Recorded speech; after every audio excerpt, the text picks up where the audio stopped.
네, 여러분 안녕하십니까. 시사토론의 송인호입니다. 이제 완연한 봄 날씨입니다. 봄은 축제의 계절이기도 하죠. 축제의 문화적, 경제적 효과를 기대하는 자치단체들은 경쟁적으로 봄을 맞아서 축제를 개최하고 있습니다. 하지만 속내를 들여다보면 백기기, 난내기 축제가 상당수인 점도 부정할 수 없을 것입니다. 우리 전북 지역에서도 많은 축제가 열리고 있습니다. 자연 환경과 역사, 문화 등을 자산으로 관람객들에게 호응을 얻어서 지역을 살리는 축제. 지속 가능한 축제가 되기 위해서는 무엇이 필요한지 오늘 함께 생각해보는 시간 갖도록 하겠습니다.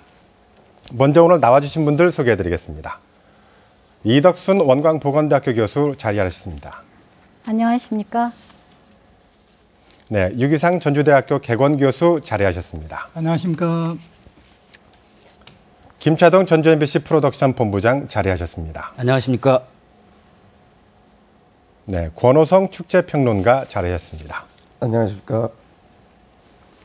네, 예전에는 축제가 곧 놀이로만 해석이 되다가 요즘에는 문화 경제적 가치에 주목을 하기 시작했어요.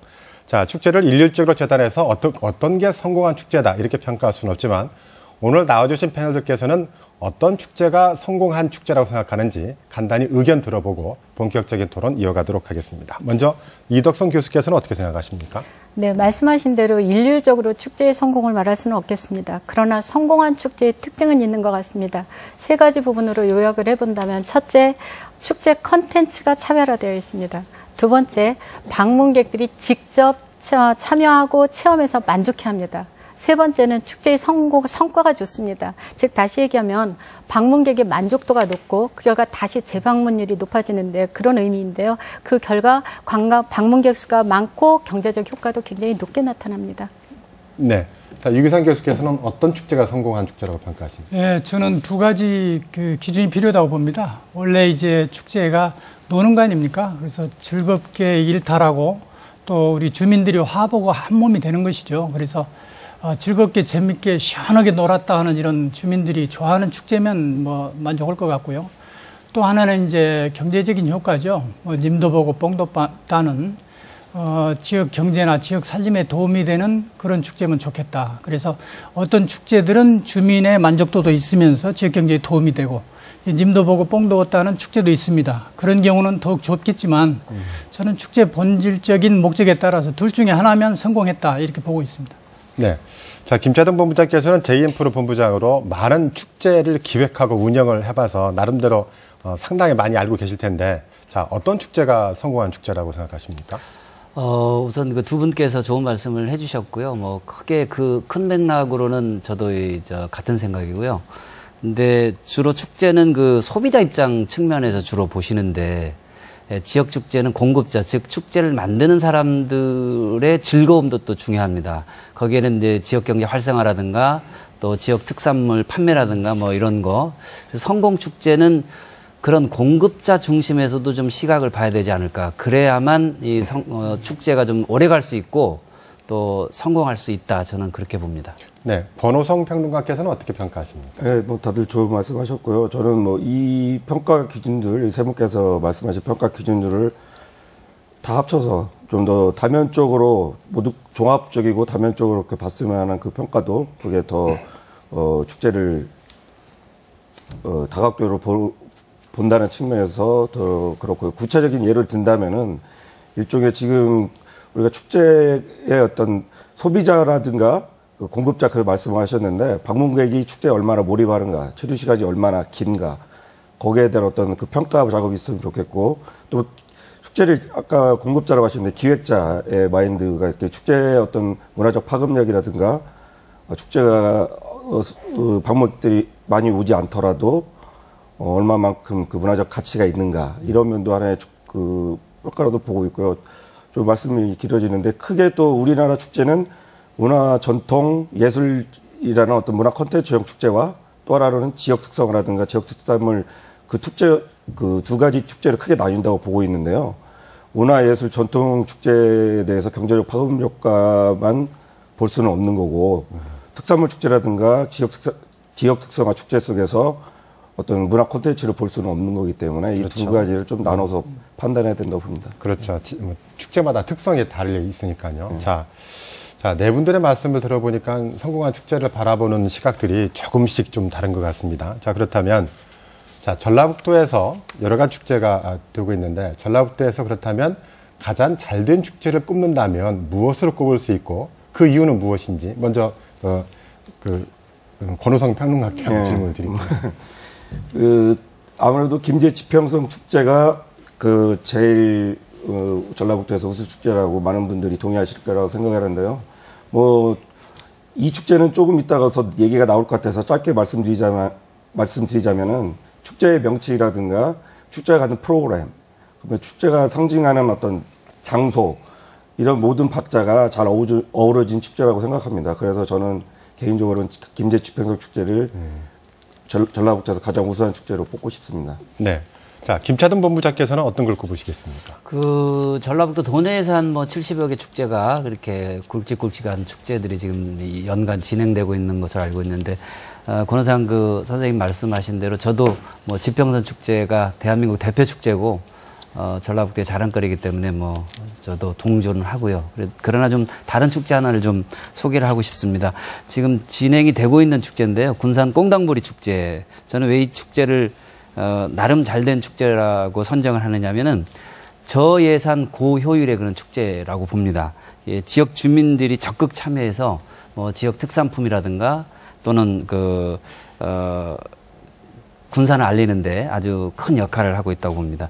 미성읍이라는 거 한정된 공간이 어떻게 보면 입지 조건에서 또 강한 면이 없지 않아 있는데 산업도로하고 좀 가깝게 있고, 흰 찰쌀보리를 사실은 전국 브랜드화하는 데는 이 꽁당보리 축제가 역할을 했고요. 실제 예산은 제가 알기로는 한 1억 원 규모 정도 되는데, 결과물로 오면 3억 원이나 4억 원, 아주 굉장히 큰 축제에서 얻어지는 그런 효과를 이 꽁당보리 축제에서는 만들어낸다고 봅니다. 자, 유기상 교수께서는 어떤 축제를 꼽으시겠습니까? 네, 저도 지평선 축제는 정부에서 인정했으니까 놔두고요. 아무것도 없는 바탕에서 새롭게 시작했다는 의미에서는 지금 축제 진행 중입니다만은 이 전주국제영화제도 새로운 그런 미래 산업을 선점했다는 면에서는 좋은 출발이었던 것 같고요. 저는 이제 고창의 청보리밭 축제가 기존에 있는 자원을 그대로 시각을 바꿔가지고 이 관광 상품화했다는 면에서는 굉장히 또 재밌다고 봅니다. 고창이 원래 이제 모양이라고 그랬는데 그게 보리꼴이란 말이거든요. 그래서 이 농사 중에서도 이제 보리 농사를 많이 했는데 이 청보리라는 경관과 이 추억이라는 것을 상품화시켜서 이 녹색 관광, 이 그린 투어를 지금 경관농업이라는 새로운 그런 길을 만들었다는 면에서도 의미가 있고, 또 그 성공 사례를 담당 공무원이 이 180억 원의 부가가치가 있었다. 그래서 180억 공무원이라고 책도 내서 상당히 홍보가 됐습니다. 이덕순 교수께서는 어떻습니까? 저는 이 부분도 다양하게 바라보는데요. 첫 번째, 축제 조직 면에서 잘된 축제가 있고요. 두 번째는 프로그램 개발을 참 잘하는 축제가 있습니다. 세 번째는 대표 프로그램의 경쟁력이 높은 축제, 이렇게 말씀드릴 수가 있겠습니다. 먼저 축제 조직이 잘된 축제는 말씀하셨다시피 대표적으로 김제 지평선 축제를 들 수 있겠고요. 그 다음에 프로그램 개발 방법이 잘된 축제로 저는 완주의 와일드푸드 축제를 말씀드릴 수 있겠습니다. 축제장에 가지고 나올 음식을 단계별로 품평회를 거쳐서 개발하는 그런 방법을 하고 있어서 굉장히 프로그램 개발은 잘하고 있다라는 생각이 들고요. 세 번째로는 대표 프로그램의 경쟁력 부분에서 아주 우수한 축제가 있는데 장수의 한우랑 사과랑 축제입니다. 일반적으로 대부분의 지자체에서 축제를 기획하고 하는 것은 문화관광과 예술 이쪽에서 하시고 계신데요.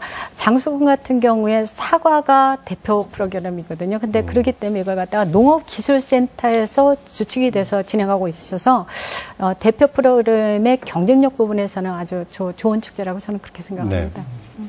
자, 그렇다면 또 다른 분들에게 질문을 드리고 싶은 게 가장 성공한 축제로 대표적으로 지평선 축제를 꼽으셨는데, 자, 그렇다면 지평선 축제가 도대체 무엇 때문에 성공한 축제라고 생각하시는지 간단히 좀 설명을 좀 듣고 싶어요. 먼저 김차든 본부장 어떻게 생각하십니까?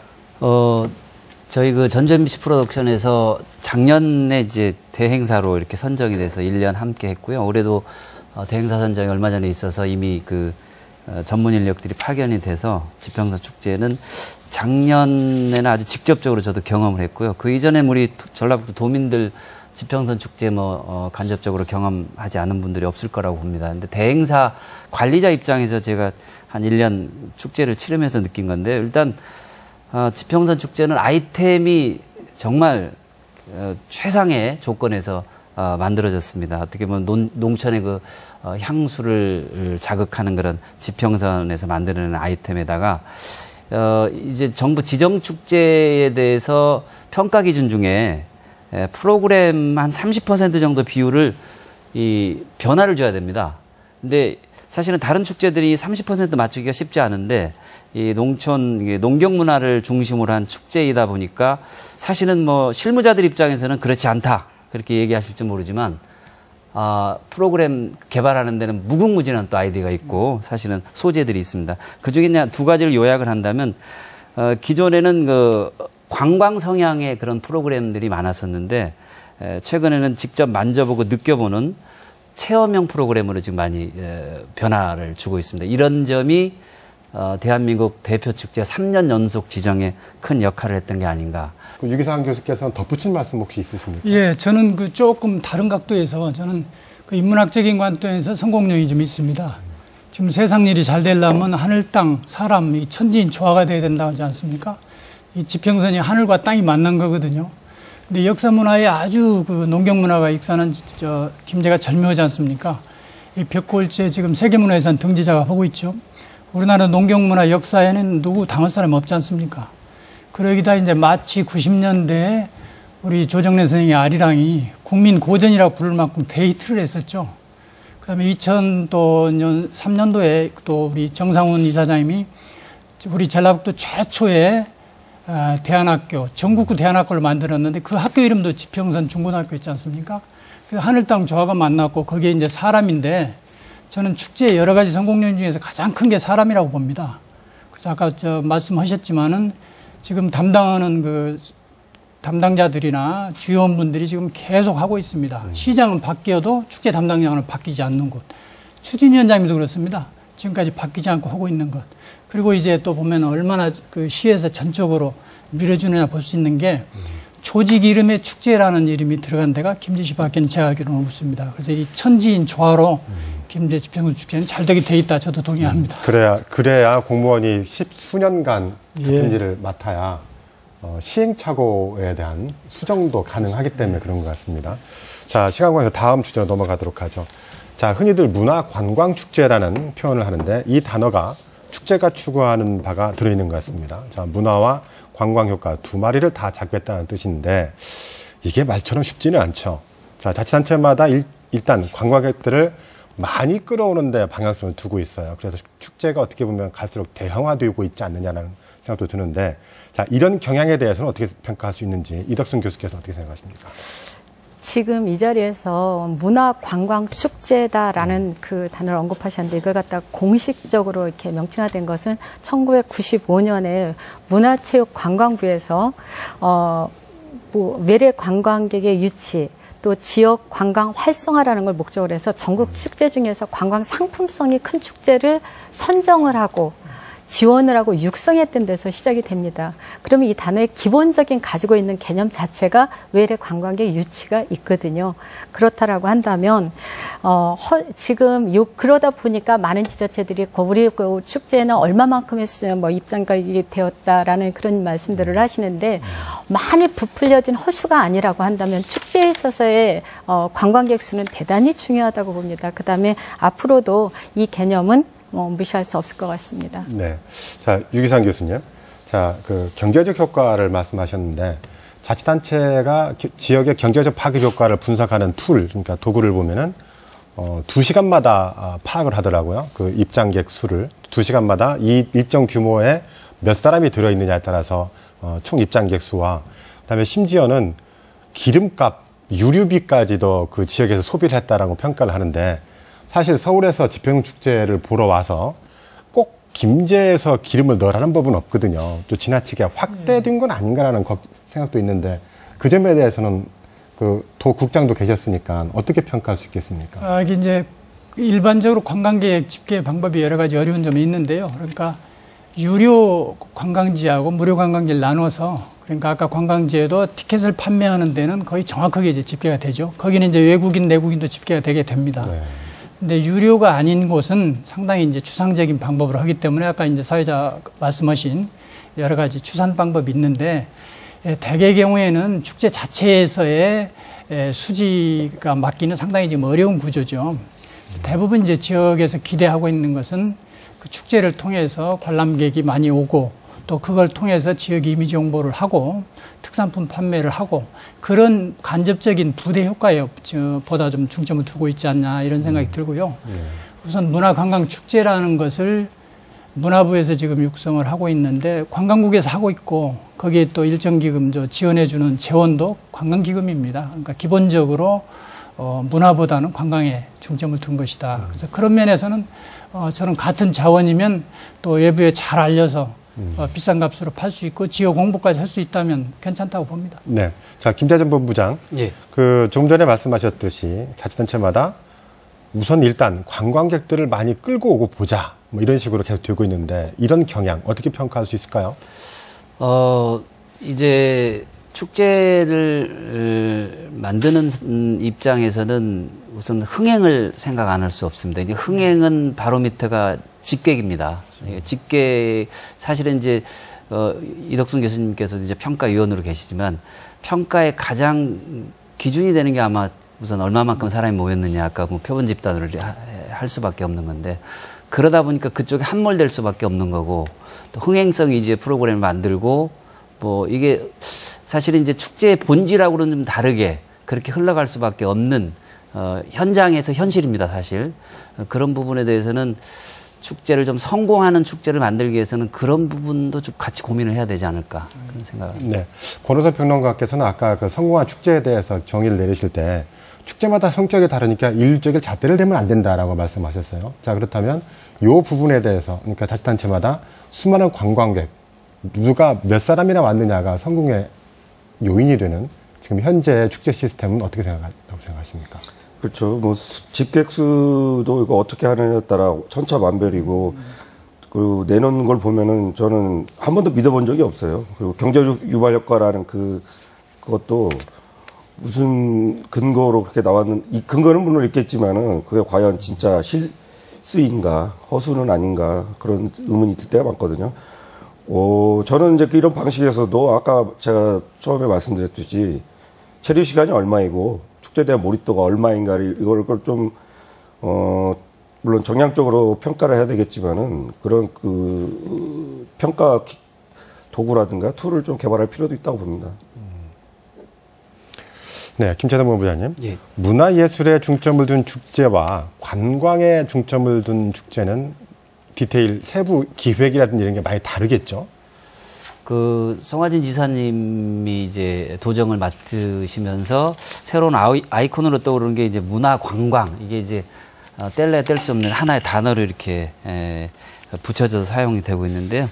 사실 이제 문화형 축제하고 관광형 축제를 현장에서 그냥 저희가 기획하는 입장에서 본다면 문화와 관광은 분명히 좀 차이는 있습니다. 근데 프로그램에서 차이가 있는 것 같아요. 문화 축제 같은 경우는 뭐 제례라든가 기념제 같은 게 상당히 비중 있게 다뤄지고요. 그다음에 반대로 관광형 축제는 이제 체험이라든가 그다음에 관광객들의 참여 프로그램 이런 프로그램에 좀 더 비중을 많이 두는 그런 차이가 있는데 요즘은 이게 사실은 문화관광형 축제 그야말로 혼재되는 것 같습니다. 그러니까 제례나 의식에도 좀 신경을 쓰면서도 관광객들의 몰입도에도 좀 신경을 쓰고 그래야만 또 축제가 성공했다는 평가를 받기 때문에 이런 부분은 축제를 이제 예를 들면 문화재 형식의 축제라면 뭐 춘향제라든가 정읍사 문화재, 뭐 소승사점 문화재 이런 쪽이 이제 문화재 형식인데 그런 축제도 들여다 보면 관광이 비중이 더 높습니다. 왜냐하면 아까도 말씀드린 대로 집객에 어느 정도 그 관심을 갖고 고민을 하다 보니까 순수 원래 추구하는 그 축제의 본질이 조금 혼재된다. 저는 그렇게 봅니다. 자, 유 교수님. 조금 전에 축제가 재정적으로 독립된 축제는 거의 없다라고 말씀하셨는데 네. 그렇다면 그 시군의 이른바 세금으로 네. 그 보전을 해야 되는 거 아니겠습니까? 네. 자치단체 입장에서는 예산 부담이 많이 들 텐데 안 되는 축제를 일부 있을 거란 말입니다, 분명히. 안 되는 축제임에도 불구하고 계속 끌고 가는 이유는 무엇입니까? 그러니까 이제 축제가 지금 상당히 여론이랄지 뭐 전시성 행사가 많다, 뭐 소비성이다 이렇게 지탄을 받은 적이 있었는데 저는 이건 뭐 자연스러운 현상이라고 봅니다. 원래 이제 마을마다 24절기마다 축제가 있었거든요. 이게 이제 일제강점기 때 군사 독재 정부 때 많이 쭈그러들었다가 90년대 이제 민선시대 오면서 분출돼서 다양한 행사가 온 건데, 지금 아까 말씀하신 전시성, 낭비성, 그러니까 정치인이 어느 날 갑자기 뭐 개인적인 욕심에서 하는 것들이 그런 축제들이죠. 그래서 그런 것들은 지금 많이 정리돼 가고 있고, 또 도에서도 14개 시군의 대표 축제만 지금 지원하는 걸로 가고 있습니다. 그래서 지금은 많이 정리가 되는 것 같고, 저는 이것은 자연스럽게 시민들 비판에 의해서 정리가 되리라고 봅니다. 네. 그리고 네. 자, 이덕순 교수님. 자, 전라북도 축제 많죠? 네. 한 가지 아쉬운 점이 외국인에게 어필을 하는 축제가 상당히 부족하다. 상당히 전라북도가 전통적인 자원을 많이 가지고 있는 곳인데 외국인 관광객 유치에는 상당히 신경을 안 쓰는 것인지 해도 안 되는 것인지 좀 찾아보기가 어렵거든요. 왜 그렇다고 생각하십니까? 전북뿐만 아니라 국내 축제 현실에서 단일 축제를 방문하기 위해서 외국에서부터 들어오는 그런 관광객들은 아마 쉽지 않을 것입니다. 그래서 해외 관광객을 유치하기 위한 전략이라고 그럴까요? 저는 그 방법에 대해서 축제와 지역 관광을 연계하는 방법을 제안하고 싶습니다. 이것을 전북의 축제에서 저는 가능성을 봤습니다. 작년에 전주 비빔밥 축제를 한옥마을 인근에서 개최했습니다. 아시다시피 한옥마을은 전라북도에서 외국 관광객들이 가장 많이 방문하는 곳인데요. 축제를 방문하기 위해서 왔던 것은 아닌데 그때 왔던 외국 관광객들이 비빔밥 축제를 즐기고 만족해하는 걸 봤거든요.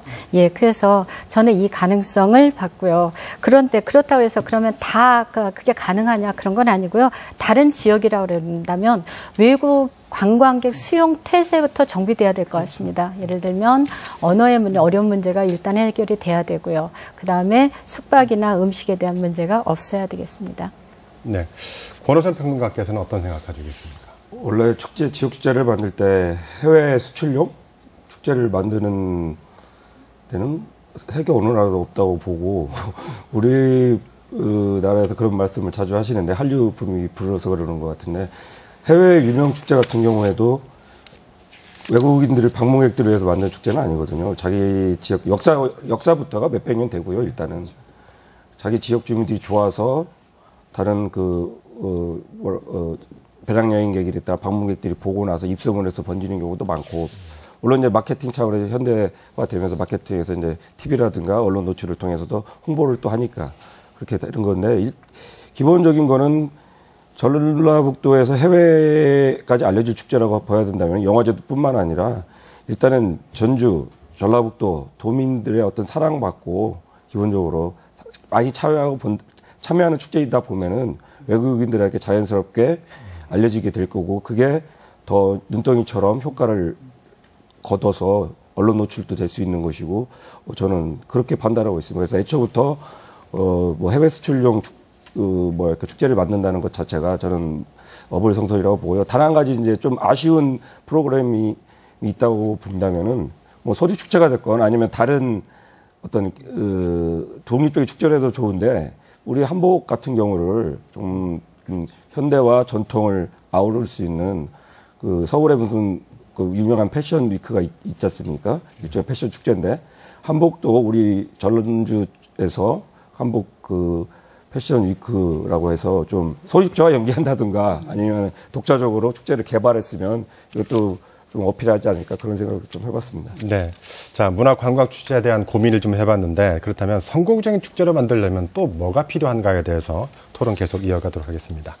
자, 문화체육관광부 조사에 따르면 지난해 기준으로 정부나 자치단체 지원을 받아서 사흘 이상 개최되는 축제가 전국에서 555개 이상이 됩니다. 전라북도만 해도 39개고요.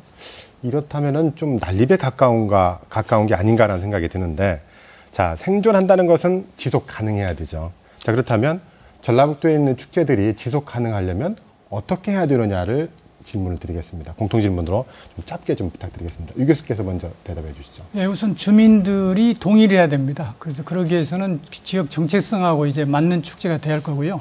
이제 두 번째는 주민 그 참여도가 높아야 되는데, 주민들께서 아까 제가 축제 성공 기준 첫 번째, 신나게 놀았다, 뭐 즐겁다, 이것만 돼도 좋다는 게 주민들 참여 화합을 통해서 지역 일체감 다지면은 이게 충분히 좋은 거죠. 그런데 이제 또 하나 아까 관광 축제까지 겸하기 위해서 경제성까지 간다. 그러면 더 좋겠지만은 지역 주민들이 아까 동의하지 못하는 축제가 아까 그런 전시성, 낭비성, 정치가들이 하는 축제인 거죠. 그래서 저는 주민들하고 함께 손잡고 가는 것, 주민들 동의 얻어서 축제의 기획부터 집행, 평가까지를 주민과 손잡고 같이 가는 것, 주민 일체감과 동질성으로 같이 가는 것, 이게 제일 중요한 표준이라고 봅니다. 네, 이덕순 교수께서는 어떻게 생각하십니까? 저는 지속 가능성을 어떤 한 요소를 가지고 해결할 수는 없다고 봅니다. 축제는 관광 산업의 축소판입니다. 그래서 시스템적으로 접근해야 된다고 생각하는데요. 첫째, 지역별 축제 중량의 발전 계획을 가져야 됩니다. 일종의 마스터 플랜이죠.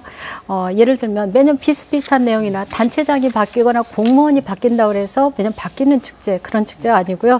그 지역의 문화 콘텐츠가 확실히 들어있는 그러한 계획이 있어야 되겠고, 두 번째는 조직입니다. 전문성이 있는 조직을 이야기를 할 수 있습니다. 세 번째는 창의적인 콘텐츠 개발이 지속적으로 이어져야 됩니다. 그리고 네 번째로는 이 콘텐츠 개발이 이루어졌는데 실현할 수 있는 예산 여부가 안 된다면 지속할 수 없습니다. 그리고 마지막으로는 정확한 평가와 분석이 있어야 되는데요. 보시겠습니까? 방문객들이 관광 수요는 대단히 빠르고 크게 변화합니다. 그런데 여기에 따른 대응력이 미약하다라고 한다면 그거는 소멸할 수밖에 없다. 저는 이렇게 생각합니다. 뭐 종합적으로 이제 교수님께서 정리를 좀 잘 해주셨는데, 당연히 이제 그런 요소들이 중시가 돼야 되지만, 무엇보다도 이제 지역 정체성과 가치, 그러니까 현대적인 프로그램 설계 기획이 아무리 좋아도 이제 정체성과 가치가 하는 거에 이제 하나 뭐 기본적으로 제가 반론하는 건 아니고요. 예.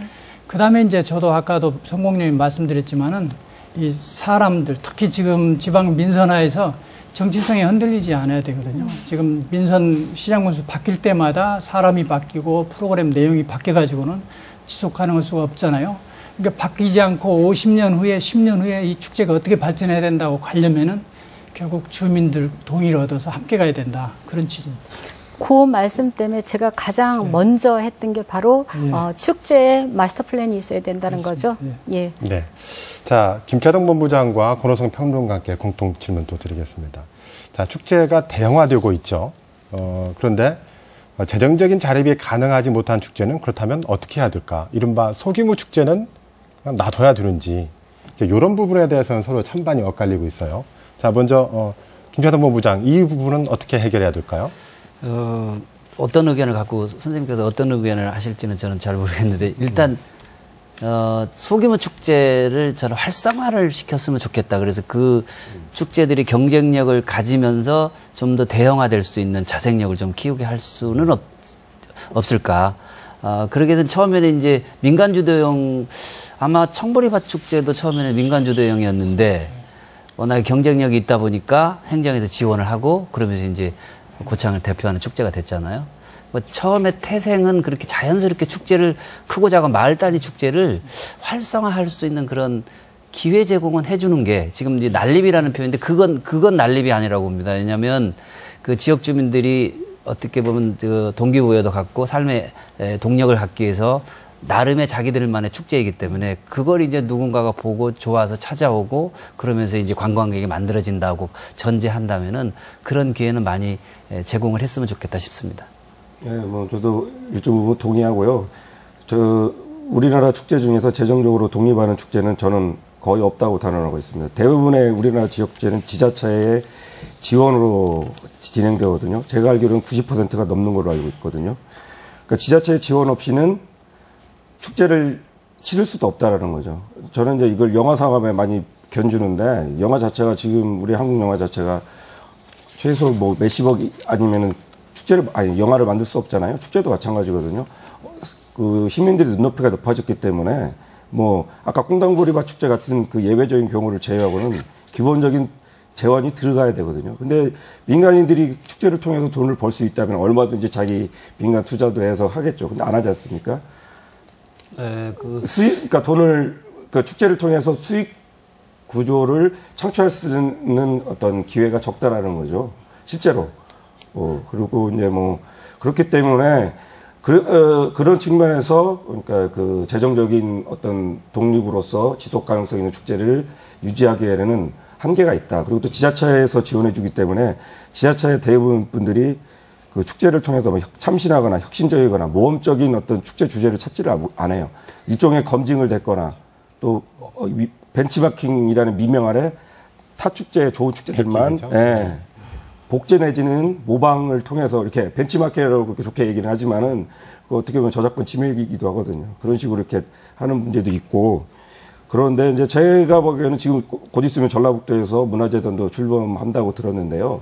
이런 쪽에서 기획력이라든가 아니면 그 축제에 결합하는 전문가들의 그 높은 점수를 줘서 지원만 하는 거죠. 간섭을 하지 않고 이분들에게는 어느 정도 큰 액수를 쥐어주면서 향후 한 5년 동안에는 우리가 마음 놓고 지원해 줄 테니 축제에 대해서 한번 꽃을 피워라.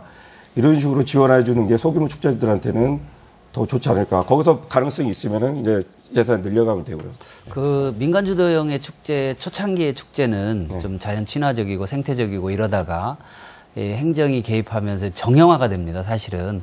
그러면서 이제 그 틀 안으로 들어오기 때문에 사실은 그런 측면에서 본다면 물론 이제 예산 문제 때문에 이제 행정에서 지원을 하고 이런 부분은 이게 축제의 사이즈를 키우다 보니까 그런 거거든요. 소규모 축제는 그 있는 그대로만 둔다면은 정말 많은 관광객들에게 오히려 더 이 지역 친화적인 그런 축제로 아까 외국인 방문객들 고민하는데 사실은 일부 축제는요 외국인들을 차로 실어옵니다. 그러니까 그림을 만들기 위해서 우리 축제 외국인들을 이렇게 이건 평가하고도 관계가 있기 때문에 가장 한국적이고 가장 지역적이고 그런 친화적으로 한다면 자연스럽게 우리 문화에 동조하는 외국인들이 찾아올 수 있을 것이다. 저는 그렇게 생각합니다.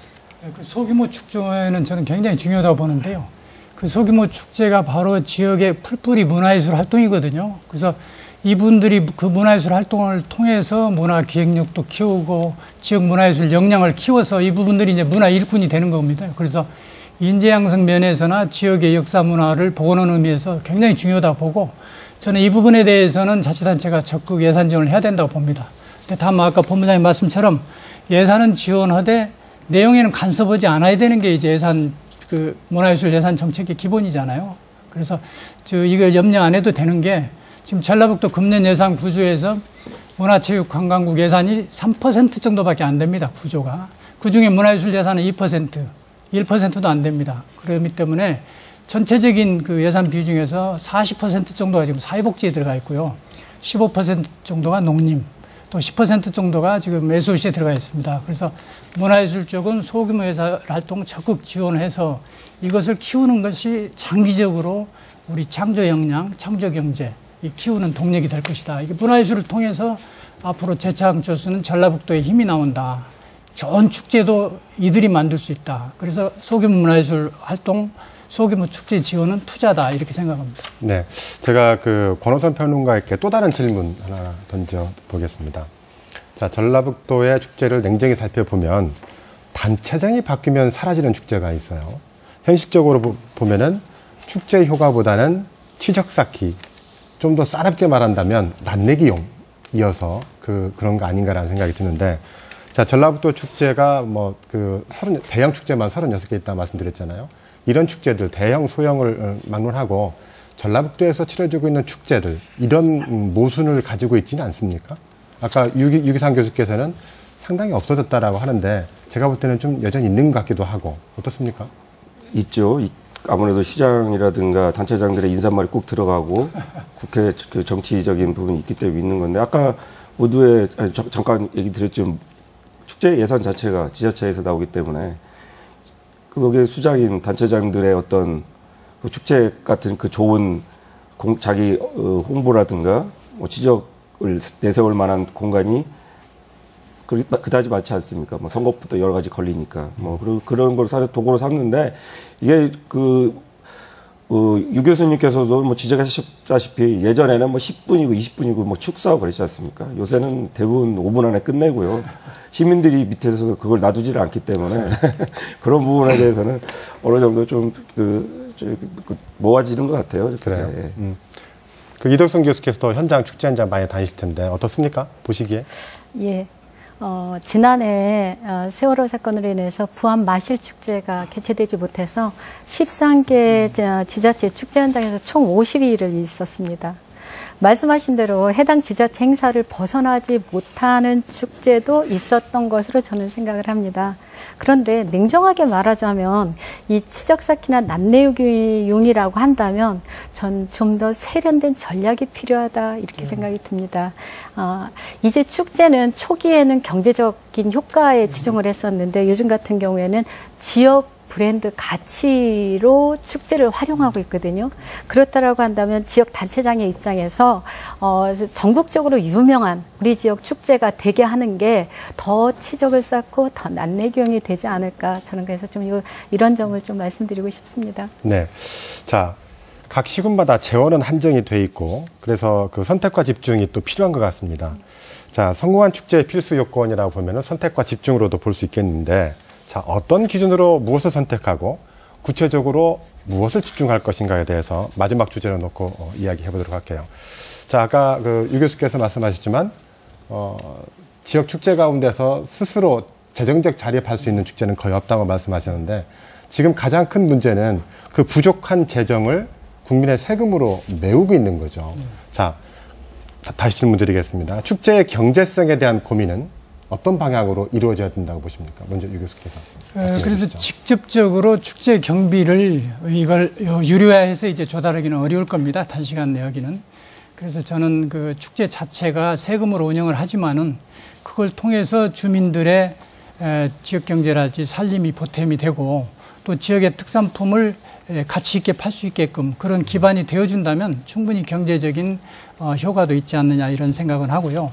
다만 지역에서 축제를 할 때 가장 중요한 것은 우리 지역이 가지고 있는 가장 잘할 수 있는 것, 그러니까 우리만이 할 수 있는 걸 하면 제일 좋고요. 또 여러 군데 있더라도 우리가 잘할 수 있는 것을 가면 좋겠다. 그래서 결국 선택과 집중에서도 가장 필요한 것이 아까 인적 자본, 사람의 문제, 좋은 사람이 능력 있고 전문성 있는 사람이 탄탄하게 외부 바람 타지 않고 일할 수 있게 만들어주는 것, 이게 제일 좋은 전략이 아닐까 이렇게 봅니다. 네. 이 교수께서는요? 아마 축제에 있어 선택과 집중 이런 부분은 결국은 예산의 문제와 직결되는 거죠. 예산은 한정되어 있는데 이 축제의 규모가 커지다 보면 예산을 배분해야 됩니다. 그러면 대표 프로그램, 재밌는 프로그램을 강화시켜야 되는데 그럴 수 없다는 것에 있어서 경쟁력이 약화된다는 거죠. 자, 그런 부분에서 축제의 경제성하고 다시 연결을 해본다라고 그런다면 축제의 재정 자립도하고 말씀드릴 수 있습니다. 현재 발표된 거에 의하면 우리나라 알려진 바에 의하면 우리나라 축제 재정 자립도는 10% 안팎입니다. 예를 들면 잘 됐다고 하는 보령 머드 축제 같은 경우도 약 25% 정도를 얘기하고 있거든요. 외국 같은 경우가 재정 자립도가 평균 한 60% 정도를 얘기하고 있어요. 그럼 우리 굉장히 어려운 상황이죠. 그런데 이 상황에서 제가 좀 아주 이상적인 얘기를 말씀드린다라고 한다면 저는 축제가 재정 자립도를 넘어서 지역 관광 산업을 견인할 수 있는 그런 역할을 해야 된다라고 저는 생각합니다. 지금은 어렵겠지만 그 방향을 위해서 가야 되는 게 저는 맞다고 생각합니다. 벌써 토론을 마쳐야 될 시간이 된 것 같습니다. 오늘 토론에서 여러 가지 말씀하셨지만 이 말만은 꼭 했으면 좋겠다. 이 말은 좀 빠져서 아쉽다라는 것들을 마무리 발언으로 가름해서 하도록 하죠. 먼저 권호선 평론가부터 시작할까요? 네. 익산의 서동축제 얘기를 잠깐 안 하지 않을 수가 없는데요. 곧 있으면 우리 익산의 미륵사지하고 왕궁 석탑이 유네스코 세계유산 등재가 유력시되고 있습니다. 네, 이와 관련한 서동축제가 무슨 이유인지 모르겠지만은 지금 잠정 중단 상태에 있거든요. 좀 많은 익산 시민들이 그거에 대해서 참 의아스럽게 생각하고 있습니다. 그 부분에 대한 어떤 그 시뿐만 아니라 도에서도 좀 많은 관심을 갖고 지켜봐 주셨으면 감사하겠습니다. 네, 김차동 본부장님. 오늘 그 주제가 이제 전북의 축제 지속적인 성장 가능한가였는데요. 저는 충분히 성장 가능하다고 보고요. 왜냐하면 대한민국 단 두 개밖에 없는 축제가 우리는 3년 연속 갖고 있습니다. 자랑스럽습니다. 그리고 최우수 축제도 있고 우수 축제도 있고 유망 축제도 있고 우리가 얼마든지 노력한다면은 우리 전라북도만의 이 컨텐츠를 가지고 축제를 만들어갈 수 있고요. 그래서 그러려면은 오늘 많은 그 지적사항도 있었는데 그런 점을 좀 같이 공론화해서 고민을 한다면은 해답은 거기에 있지 않을까 싶습니다. 네, 유기상 교수 부탁드립니다. 네, 우리 전라북도가 잘할 수 있는 일 중에서 이 문화예술 활동, 문화관광 이 축제도 가장 잘할 수 있다고 봅니다. 지금 아까 한 15년 이렇게 됐습니다만은 국가대표 축제들도 나오고 있고 또 우리 저력이 있기 때문에 충분히 가능합니다. 그런데 저는 꼭 그 축제 주체들이 우리가 축제에 참여하는 모든 사람들, 인력들 또 우리가 만들어내는 것들을 자산으로 매년 축적을 해나갔으면 좋겠다. 지금 평가를 저희가 꼭 해야 된다고 했었는데 지금 평가들은 하는데 이 평가 결과가 그대로 또 환류되고 시정되고 이게 좀 부족한 것 같습니다. 그리고 이제 우리 도민 여러분들께는 이 축제라든지 문화예술 활동 조금 더 애정으로 봐주십사. 추임새가 있어야 좋은 공연 보지 않습니까? 세계적인 축제들은 뭐 몇백 년짜리 축제 많습니다. 우리 한 20년 동안 이 정도 왔으니까 충분히 추임새 해주시면은 이 전라북도 문화관광 축제도 아주 멋있게 성장할 수 있을 겁니다. 기대해 주시면 좋겠습니다. 네, 마지막으로 이덕순 교수님. 저는 마지막으로 부탁의 말씀을 좀 드리고 싶습니다. 2014년도에 이어서 2015년도 전라북도 14개 시군 대표 축제 현장 심사 및 컨설팅을 진행하고 있습니다. 작년 같은 경우에 도와 14개 지자체의 적극적인 노력과 협조로 인해서 연말에 대한민국 문화관광 축제 4등급에 모두 선정되는 결과를 얻었습니다. 올해 한 번 더 힘을 모아서 작년보다 더 발전된 전북축제가 될 수 있도록 여기 계신 여러분, 그 다음에 전라북도 14개 시군 축제 담당자들, 아까 말씀하셨어요. 정말 고생들 많이 하시거든요. 그들뿐만 아니라 우리 전라북도 도민들 모두 다 함께 마을 모아주실 것을 부탁 말씀드리고 싶습니다. 고맙습니다. 네. 자, 문화적 자산으로 축제를 만들지만 축제 또한 다시 문화적 자산이 되기도 합니다. 그동안 지역 축제는 수적으로 급격히 팽창했지만 이제는 질적인 성장을 고민해야 할 때입니다. 단순히 보여주고 소비하는 축제가 아니라 지역의 문화자산이 되려면 무엇을 어떻게 키워야 할지 좀 더 세심한 기획과 고민이 있어야 할 것입니다. 시사토론 여기서 마치겠습니다. 시청하신 여러분 고맙습니다.